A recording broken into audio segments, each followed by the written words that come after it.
Mövsümüdür deyib meyvəli tort hazırladım. Hazırlamışkən elə sizlərlə də bölüşmək istəyirəm. Qaba yumurta əlavə olunub ağırana qədər qarışdırılır. Üzərinə şəkər tozu əlavə olunur. Şəkər əriyənə qədər təkrar qarışdırılır.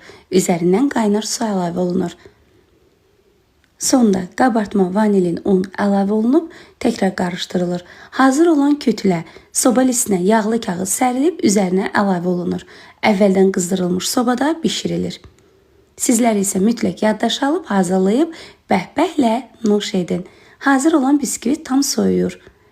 Krem hazırlanır. Buz kimi qaymaq qarışdırılır. Üzərinə qatılaşdırılmış süd əlavə olunur. Artıq krem hazırdır. İndi tortu yığaq. Ortadan biskvitlər bölünür, isladılır və hazır olan krem vurulur.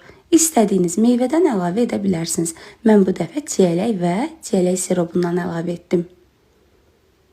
Orta hissəsinə isə şokolad, üst hissəsinə isə banan əlavə olunur. Bu qayda ilə tortu yığırıq, bir gecə soyuducuda gözlədirik. Yaxşı olar ki, siz də tortu bir gecə gözlədəsiniz. Kənar hissələrini istəyə görə bəzəyə bilərsiniz. Mən şokolad ovuntusu əlavə etdim. Üzərinə isə ikiyə böldüyüm çiyələkləri. Üzərini jilə ilə bəzəyirəm və budur. Artıq tortumuz hazırdır. Mütləq bəyənməyi, yaxınlarınızla bölüşməyi unutmayın. Hələlik.